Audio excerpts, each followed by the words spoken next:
I love that intro. I know, man. I tell you what, Awesome. we it's wow, she's good. That's all I can say. Yeah. Folks, welcome to another edition of a show with no name, not to be confused with a horse with no name. I don't know, man. I'm sorry. I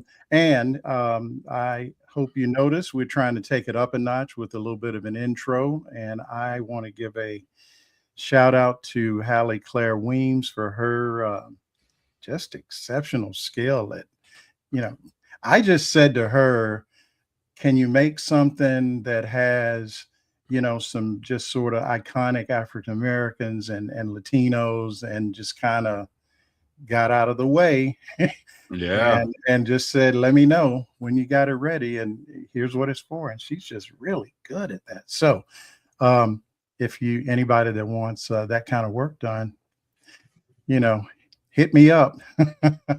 Anyway, man, I was really puzzling, Arturo, over just what we might talk about today, which, by the way, my cohort here, Arturo Dominguez, investigative journalist, decolonized journalism is his newsletter. And, I'm just kidding. Actually, today is almost tailor-made for me to just step aside and let you cook, my brother. I'm gonna do this. I'm going to I saw this, and honestly, as soon as I saw it, I thought of you. And folks, just hang on for a second. You'll know what I mean. And breaking news into CNN, Cuba's electrical grid has suffered a complete and total collapse. This is according to the country's power operator. It's the first nationwide blackout since the U.S. effectively shut off the flow of oil to Cuba. Okay, there we go. Yeah, it's actually the second complete island-wide blackout since the oil embargo, and I think the third one since November, so something like that. But wow, yeah, what on earth? How? I don't even know why we're doing this, but I mean that's pretty much in line with everything right now. Yeah, but what the hell, man? What's going on? Yeah, it's the same thing for the last 67 years. The only difference is you have, an outright fascist in office, a madman behind the wheel, doesn't care about, killing a bunch of people. So, yeah, essentially the oil blockade is, crippled the island. Power's back on. I don't know how long it'll last, but it's back on island wide. There's still lengthy blackouts, particularly overnight when the solar system isn't active. But they still have rolling blackouts here and there that could last hours.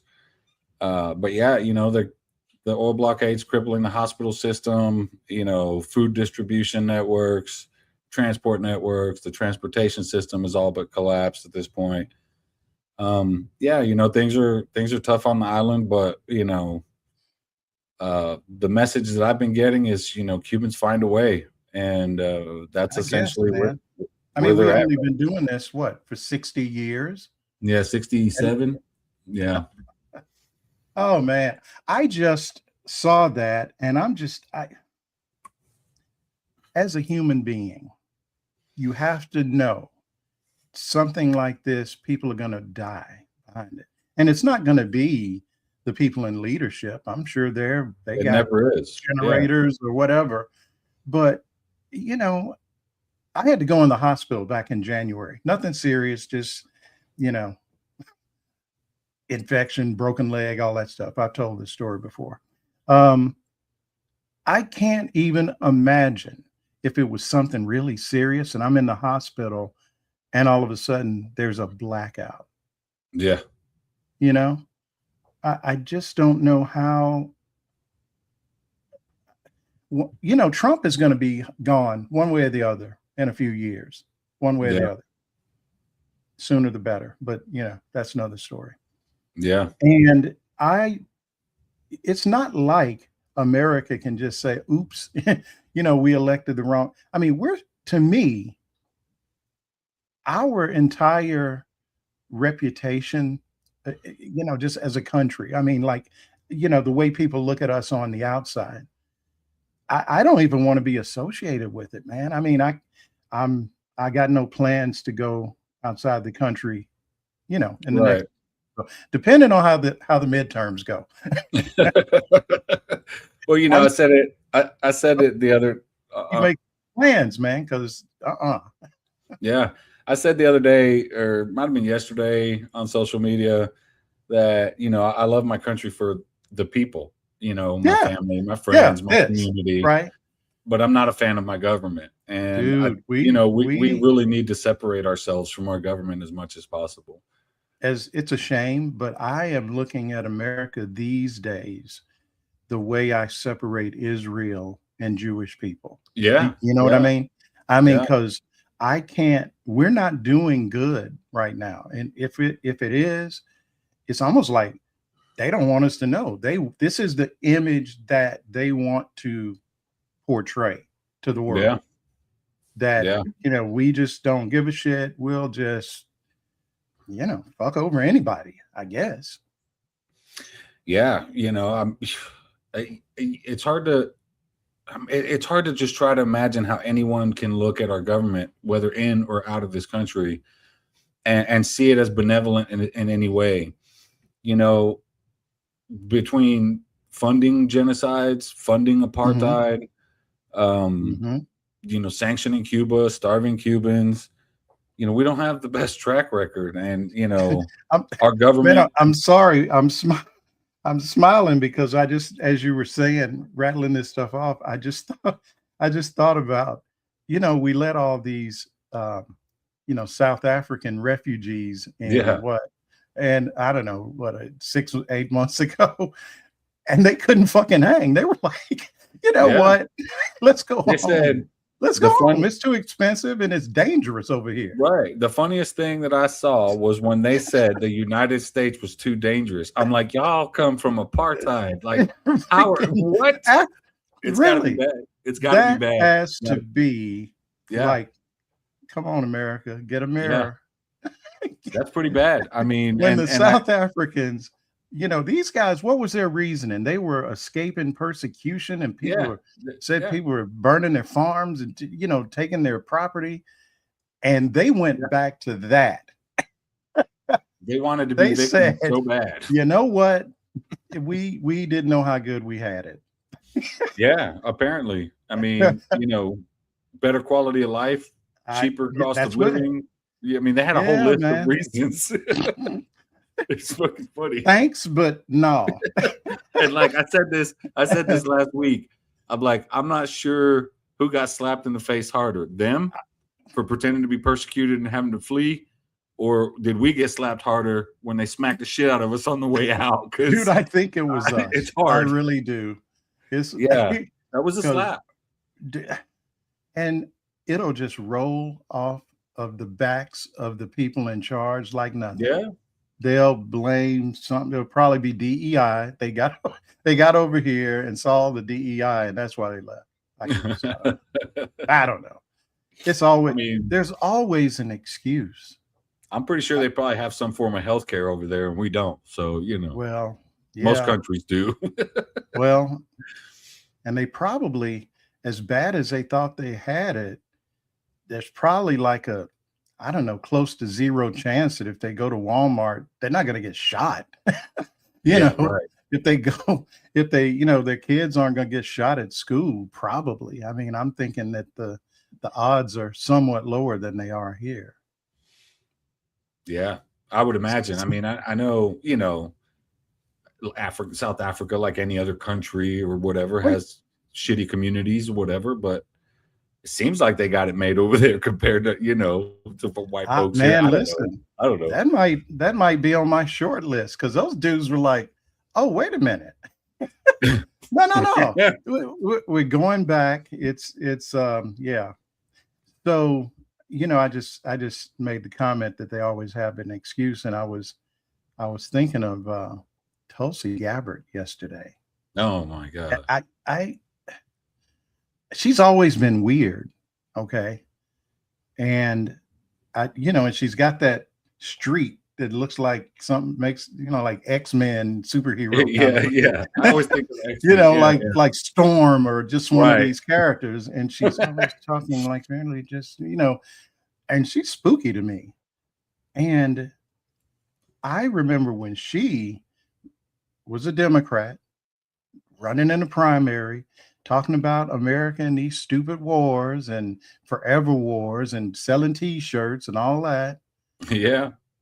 That had to be pretty uncomfortable for her yesterday, because the way the part, I didn't see it. I just listened to some of it on Sirius, and I guess she, everybody has like their written statement that they give out of what they're gonna say, and she had in there that we bombed Iran back in, what was it, June or July, and they don't have any nuclear weapons. There's no evidence that, Right. so it's basically all the opposite of what Trump and everybody else is saying. And then she gets in the hearing and just kind of skips over that part when Right. she's giving her testimony, like she didn't think anybody was going to notice.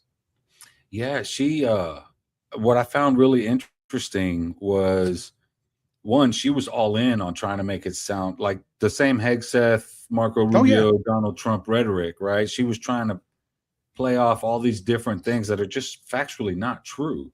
And it just reminded me a lot of when she was trying to manipulate the intelligence on Venezuela to try to link Maduro to some sort of organized crime. And a bunch of people got fired because they wouldn't toe the line for her and stuff like that. But then I was noticing during the hearing, I had it on in the background and I was just kind of check it every once in a while. But I noticed all the other intelligence chiefs were having a real hard time trying to rationalize Trump's logic, Tulsi's logic, and reality and the intelligence report. Yeah. And don't forget to put reality in there. Right. Those guys were struggling. Like, you could almost see the sweat beating on their forehead every time they had to answer a question. For Gabbard, it just seemed like it was so easy for her to lie. Like, she had her stuff dude, I'm telling you, I don't know. I have heard bits and pieces of her, sticking with the superhero theme, her origin story. And it's like she was in some sort of I don't know if it was a cult or just some strange religion or something.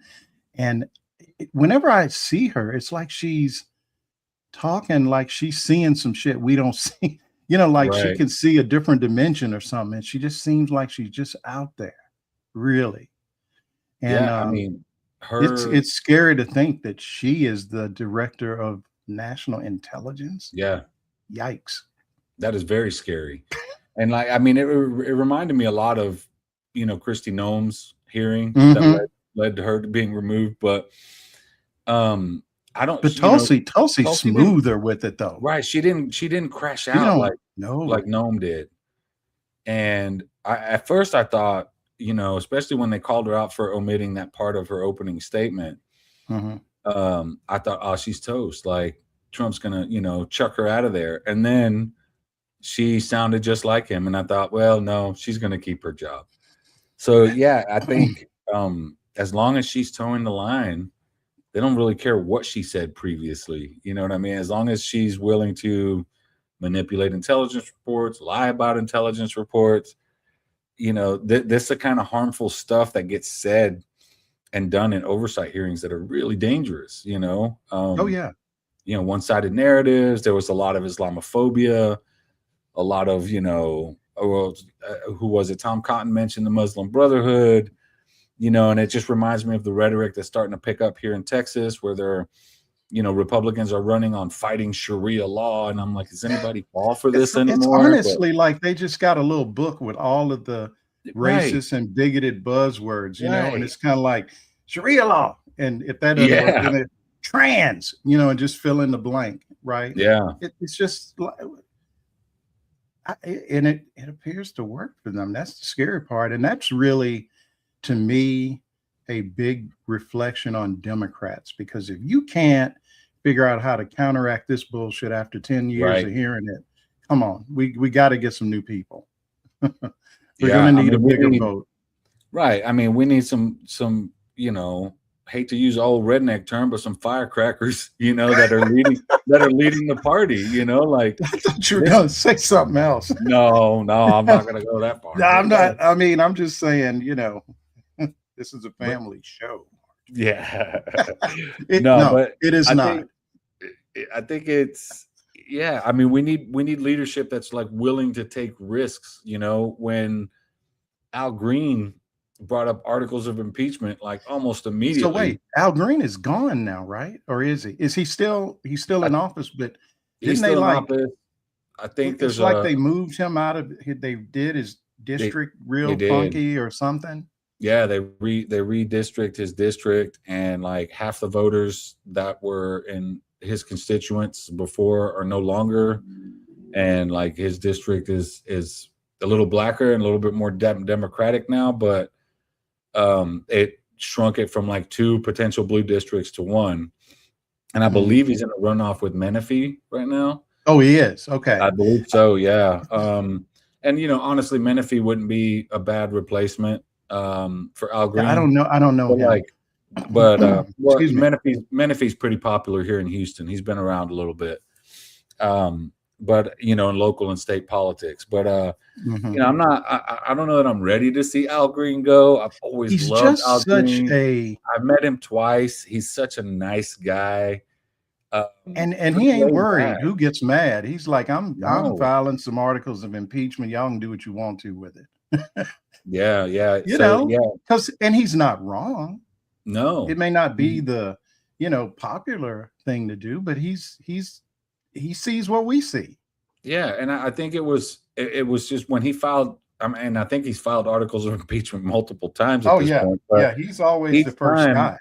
Right, each time, you know, Jeffries and stuff. They're just like, just ignore it.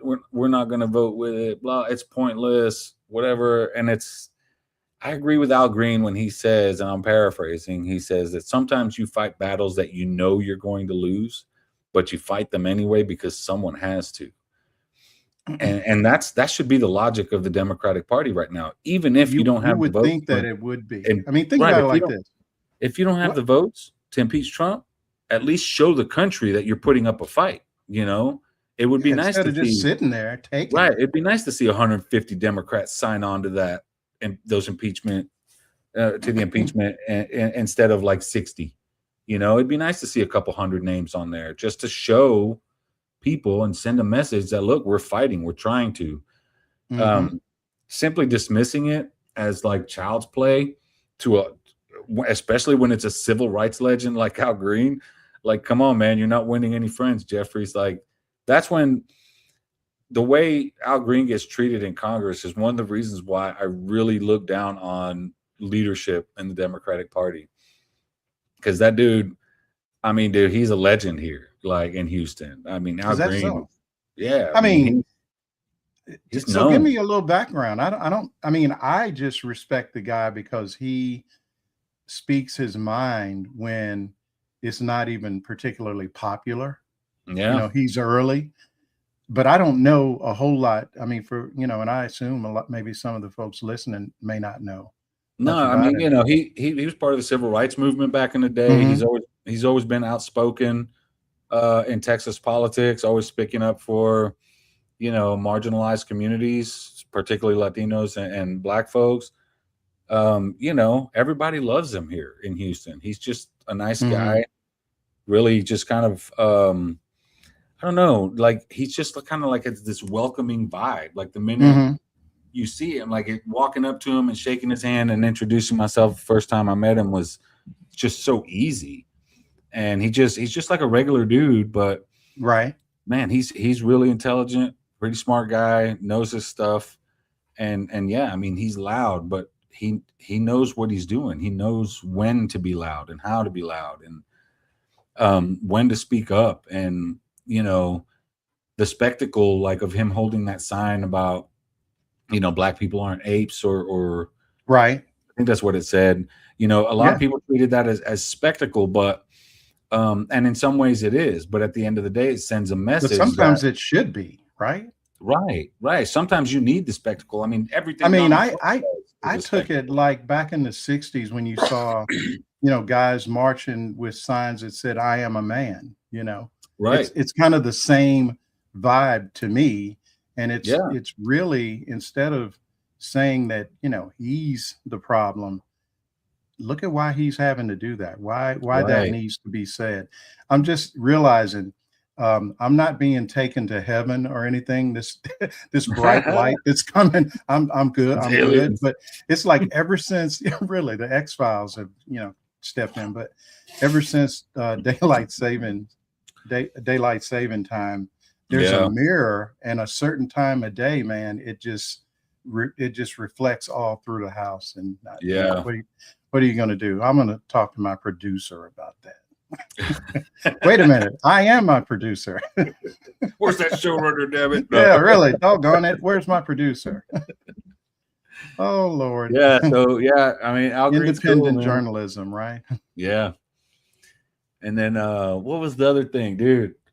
The Cesar Chavez deal. I don't know about this. What are you talking about? So Cesar Chavez, I know who he is. Yeah, right. Okay, United Farm Workers, all that stuff. Pretty sure most people know, but recent allegations about him, doing like sexual stuff, like sexual misconduct. Wait. Yeah. What? And dude's been dead for a long time. I know. I was just gonna say, are we talking about somebody he's dead, right? Yeah, he'd been dead for a while. Okay. And the thing was, so like, you heard rumors, right, about these things, unsubstantiated stuff. And they're trying to connect him to Epstein or something? No. I don't think so. I don't think so. I mean, but like there was rumors that maybe elections from the grave, man. Anything's possible. Yeah. There were rumors that he was inappropriate with women back in the day, and most of it was unsubstantiated. And in a world where you had all the feds, COINTELPRO spying on civil rights groups. United Farm Workers was one of them. Cesar Chavez was on the list. You take some of that stuff with a grain of salt because some of it might be, just manufactured stuff. Well, the New York Times did a report recently, talked to several victims, and reported on it. And again, I read that and I thought, well, I started thinking COINTELPRO again, and then. Well, it's kind of convenient that it would come out now. Right. But then Dolores Huerta, which was his sidekick, the co-founder of United Farm Workers, from back in the day, she wrote an essay about her being one of his victims. Wow. And that was the nail in the coffin for me. I know a lot of people blast Huerta for supporting Hillary Clinton, whatever, call her neo-lib, whatever. At the end of the day, she accomplished a lot. And Cesar Chavez wouldn't be shit without her. She was the brains behind the operation. She's the one that handled all of the strikes, all of the, all the big magazine articles that they did on Chavez and stuff. That was her. She put all that stuff together. And she never got the appropriate credit. And I wrote a thing today, a short piece I called it On Cesar Chavez. And essentially it's, fuck him, excuse my French, that Dolores is who we should be celebrating, not Chavez. And, while I was writing it, I started, reading up on a bunch of stuff. Some of it I had already read on, just refreshing myself. And, the more you read about Chavez, the more her name comes up and the more you start to realize that, again, without her, you would never know about him. And I think he benefited from a time where, machismo was like through the roof, the Burt Reynolds, everybody wanted to look like Burt Reynolds and shit.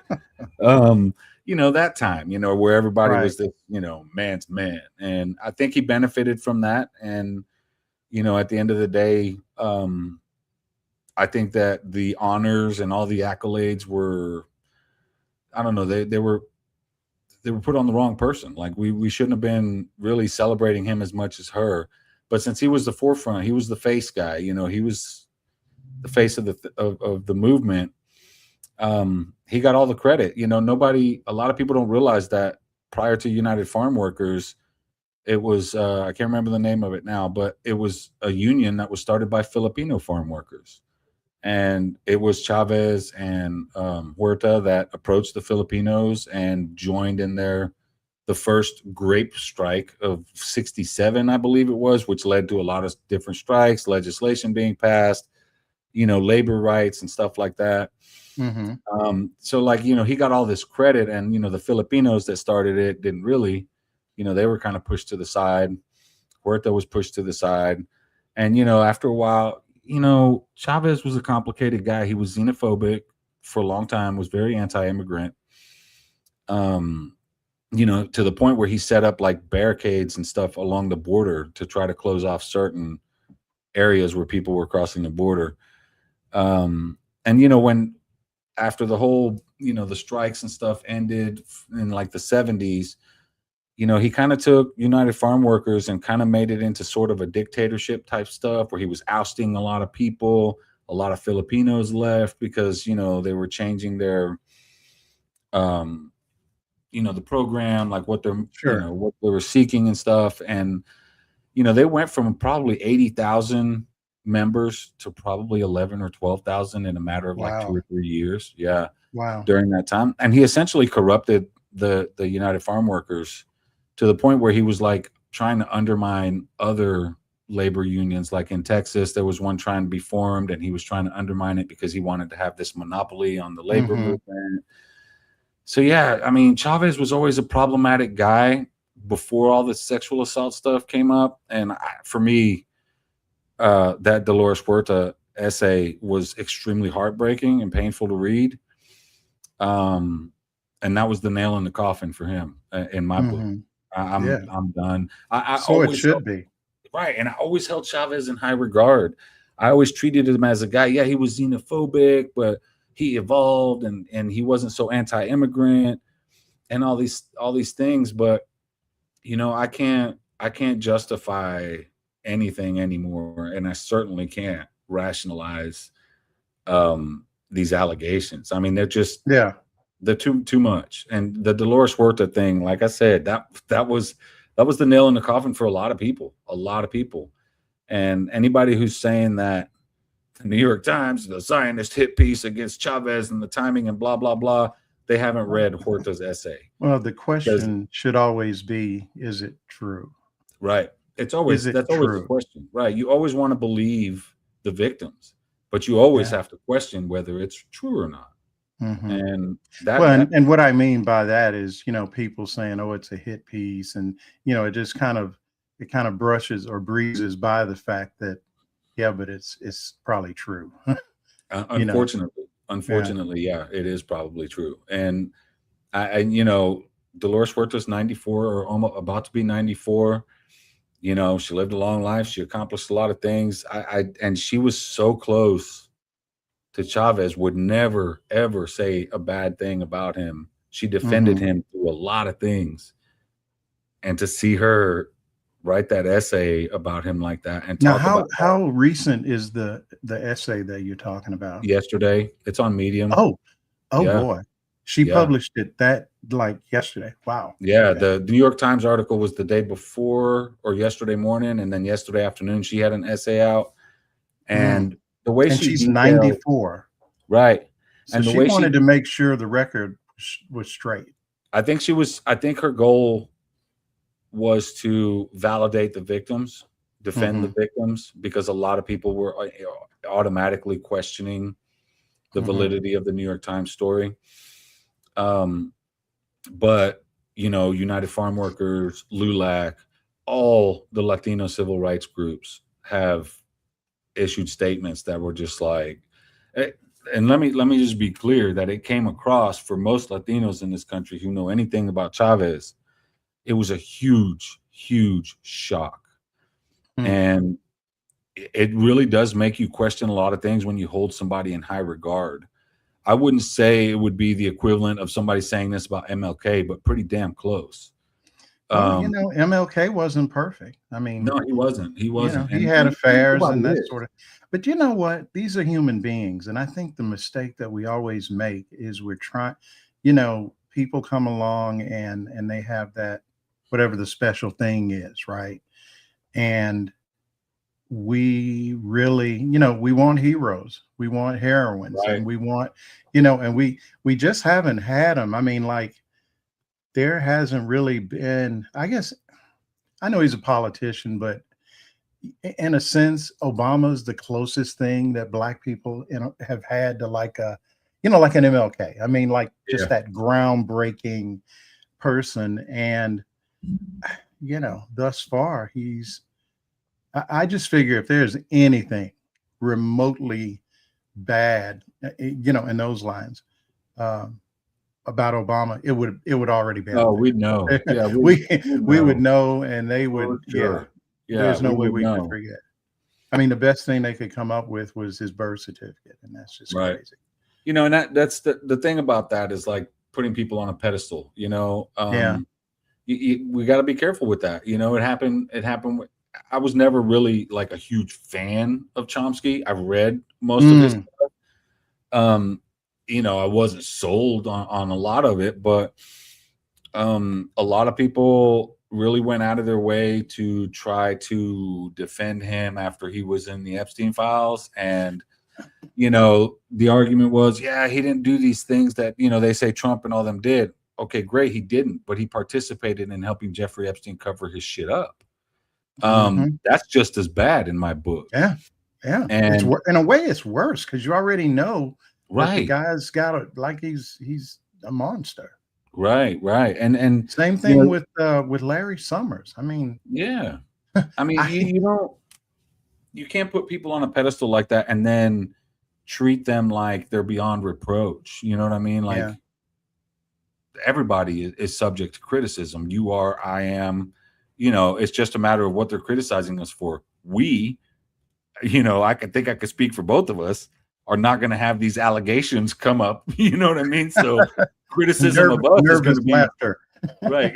Criticism of us is going to be saying something stupid on this show. You know what I mean? Yeah, it'll be, Marlon said such and such, and he really meant to say so and so. Yeah. Right. But I was actually talking to Ellie Leonard a couple of days ago, and we're just talking obviously about Epstein, and I don't know, somehow the subject of, in New York there are these private restaurants that are perfectly legit. You just got to have a membership. And there was one, the guy that it was called Bruno's. This is back in I guess I left New York in 2012. So it was the kind of place that it was in the upper East Side, and one of my boys, guys that, I worked with back during that time. And we just kind of joke about, we could have been sitting in Bruno's right next to these guys. We just weren't in the group. Thank goodness. But yeah, it was the kind of place that, as I hear more about the Epstein files, it was a place you could not just show up and walk into Bruno's. You had to, if you weren't a member, somebody had to hook you up and get you in. Right. Okay. And I went once, and because we took a client, and me and one of my traders, and it was just 5-star restaurant, but it was in a brownstone. Wow. In a neighborhood, no sign.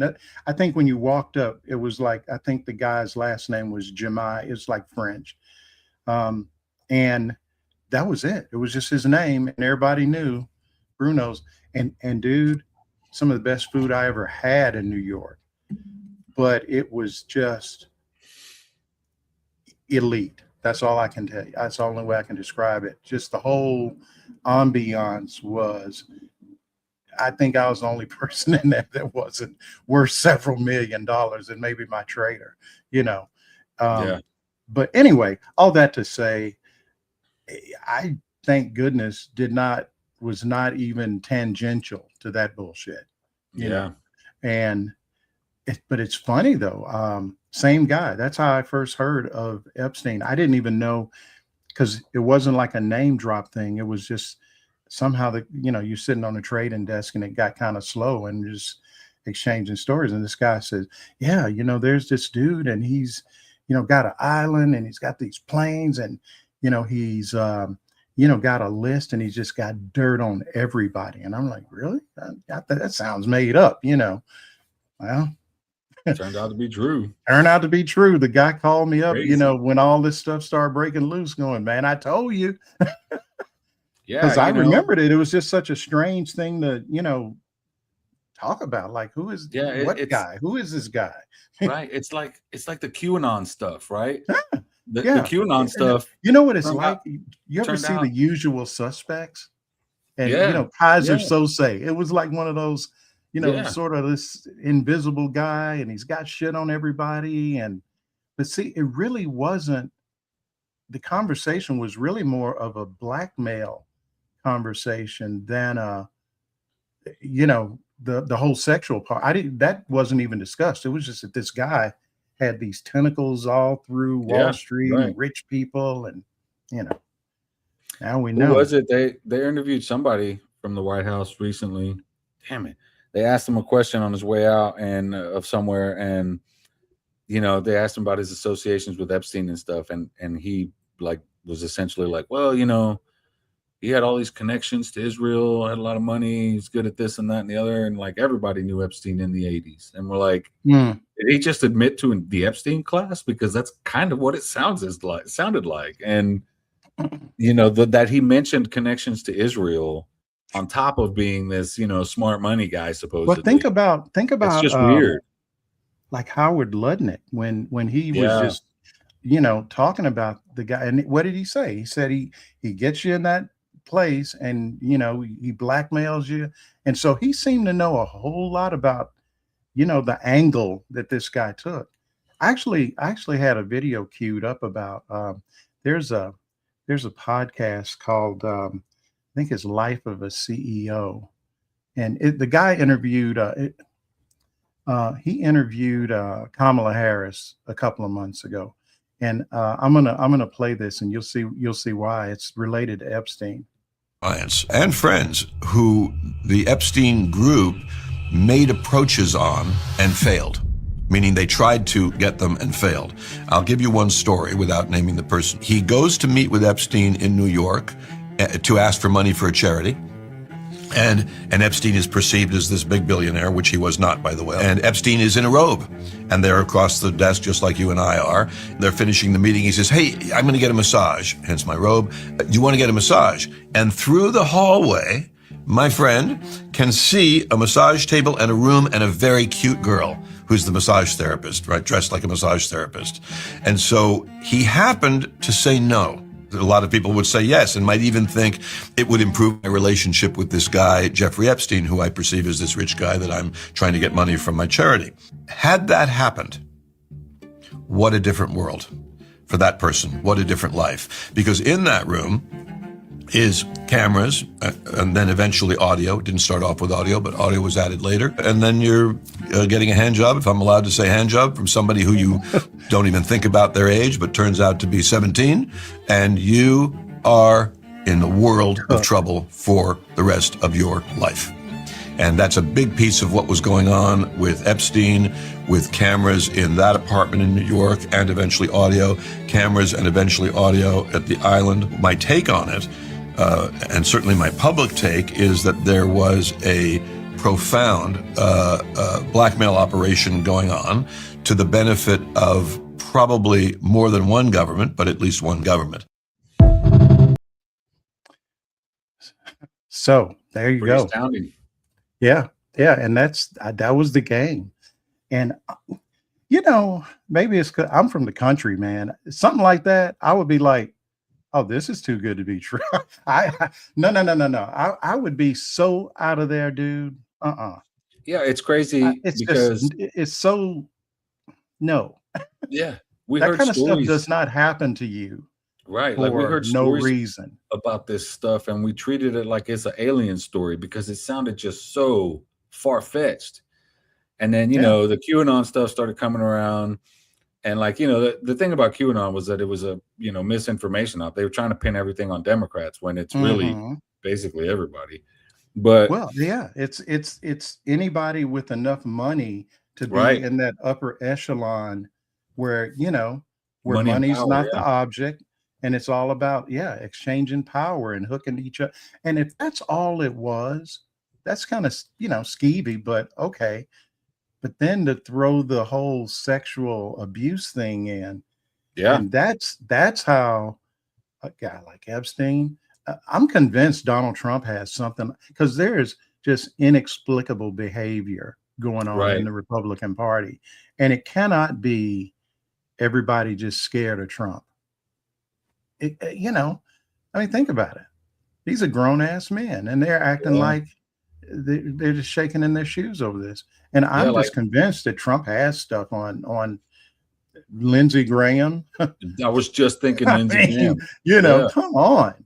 This Mike dude, Huckabee. I mean, come on, all of them. man, I have I said know, before, I used to, look, I know. wasn't friends with Mike Huckabee, but I was close enough to observe his behavior. He's not even remotely like he used to be when he was in Arkansas. I I know. actually I met saw him him several times when he was the governor. Yeah. Not the I same saw kind of him- guy. I saw him in a video clip. I can't remember what it was. He was walking with somebody, maybe Netanyahu, whatever. Mm. But I saw him trying to be all Mr. Ballsy badass, and I keep thinking of the stories you told, and I It's start laughing. I I'm mean, like, nerd. man, I'm telling you, for folks who hadn't heard it, first time I met this guy, I had just started my brokerage firm in Arkansas. So I'm out there trying to connect wherever I can, and he had just gotten elected lieutenant governor. And he took a meeting with me, and he at the time, and I know it's hard to believe now, he was the only Republican in the whole state house. Everybody, Clinton had become president, but the governor, Republican, pretty much the entire legislature, as I recall, was Democratic. And so, he was an oddball, odd man out, whatever you want to call it. And, they assigned him to the smallest office, and he was just a country preacher. And I think he was probably surprised that he had won. And that's how he ended up becoming governor the first time, was because the guy who had been lieutenant governor moved up when Clinton won, and turned out he was a crook. I know it's a surprise, but I mean, what he did was some sort of fraud, because it was in the era when cable television stations were getting the licenses were getting handed out, and there was something that he did. But I'll tell you what, man, his name was Jim Guy Tucker.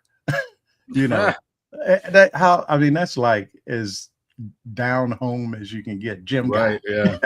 Yeah. And he was a nice guy. He took a meeting with me, but Huckabee was just like a guy who'd come to town for the first time. I'm not playing. Polyester suit, all that stuff. That's funny. But hey, it worked out for him. Doesn't he had ties to the Duggar family, right? The 19 kids and counting, or whatever. Anyway, man, the kid. Can we not? Yeah, Woo, I cannot believe that this. that is like for people who are always pointing the finger at, saying, I mean, like you said, the whole QAnon thing, bless you. The whole QAnon thing was really built to show that Democrats were the, pedophiles and whatnot. And man, every time I look around, there's a Republican, getting caught doing something stupid with a kid or something. Yeah, there's a website called whoismakingnews.com. Mm-hmm. And it tracks like these, sexual assault cases with minors. Right. And the purpose of it is to point out that essentially that, drag queens and trans people aren't a threat. They're not who we need to be concerned about. Yeah. And inadvertently, the website highlights just how many conservatives compared to Democrats are involved in this stuff.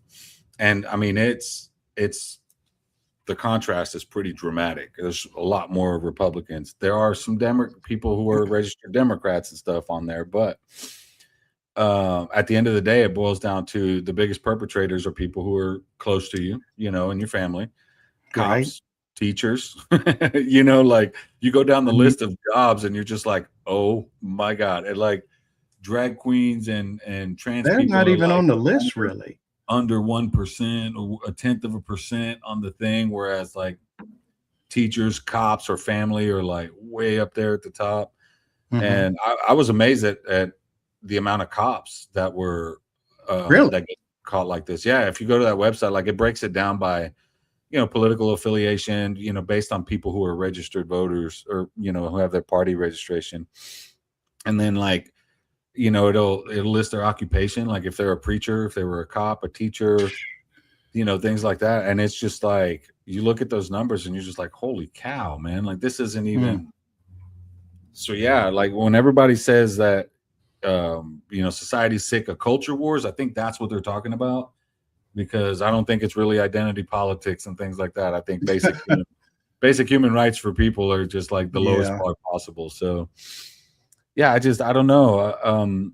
You know, you see this stuff, and you know, the thing with Cesar Chavez brings it all back up, and a lot of people are like, oh, they're trying to deflect from the Epstein files. And I was like, honestly, it's probably going to bring more attention to the Epstein files. Yeah, it's right out of the same playbook, sounds like. Yeah, the same generational stuff that happened during that era. So like, yeah, it's pretty, you know, it's a pretty ugly situation. And like I'm just amazed, one, at how common it actually is in this country. It's probably 10 times more common than I thought it was. And the second thing that really blows me away is how many people still support these people. Oh yeah.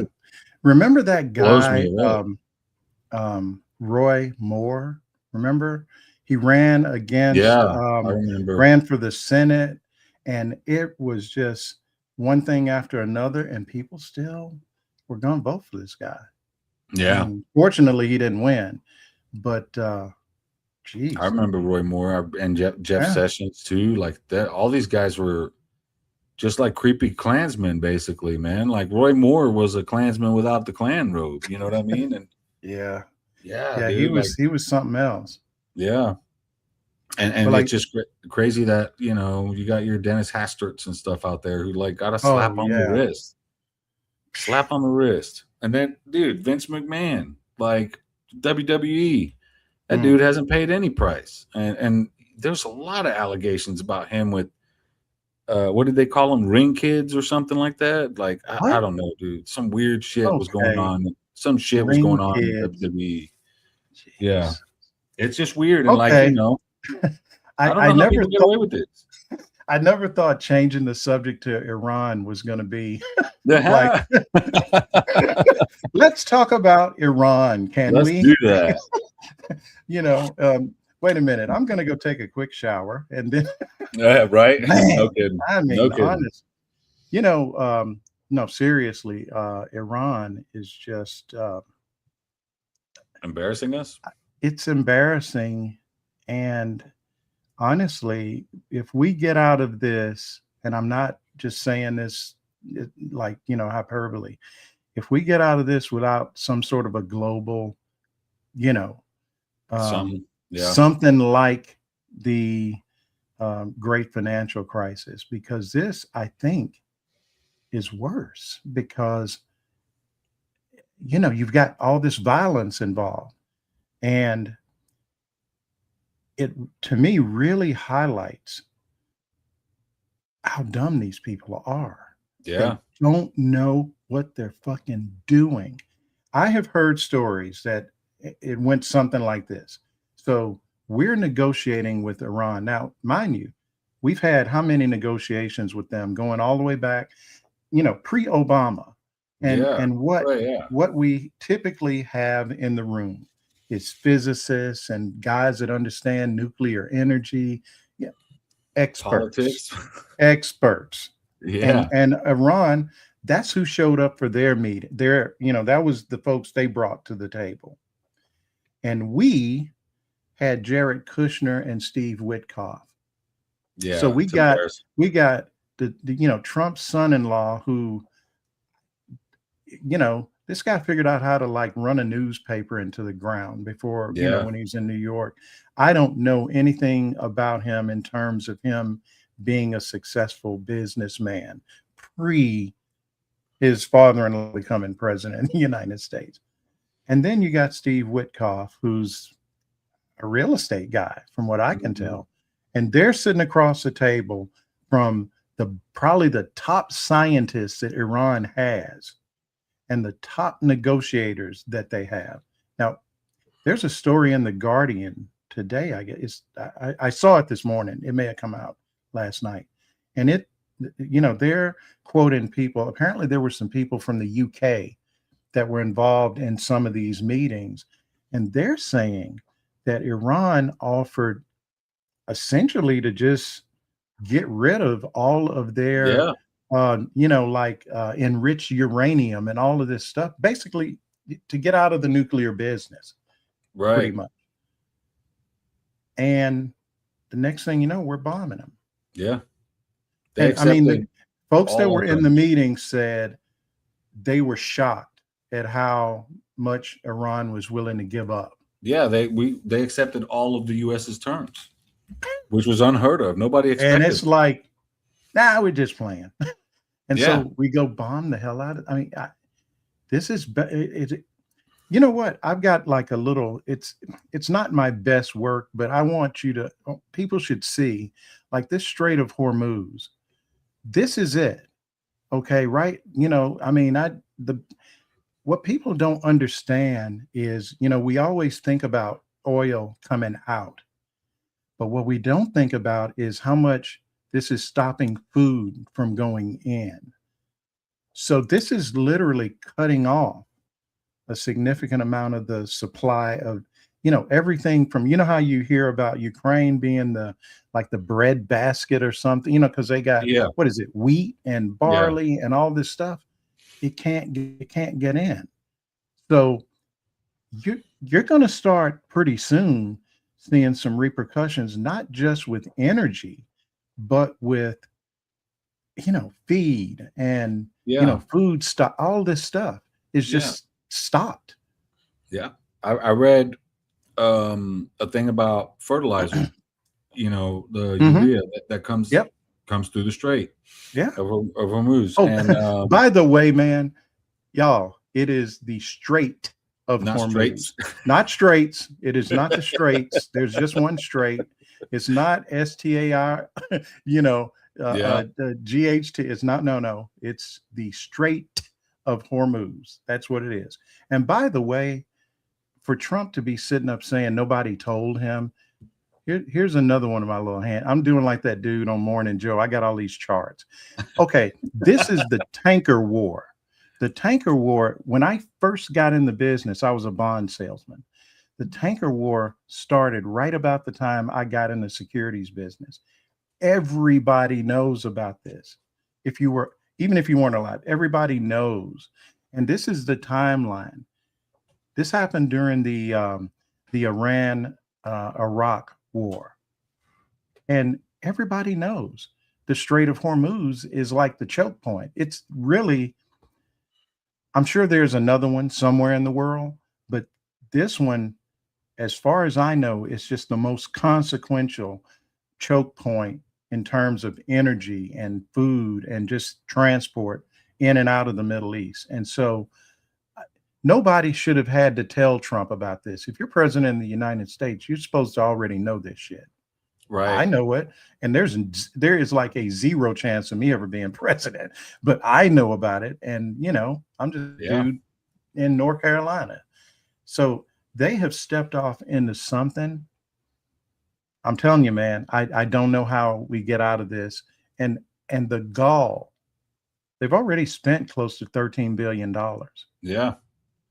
And they're asking for 200 billion more. They're asking for 200 million. I'm sorry, bill. It's hard for me to even say it. $200 billion.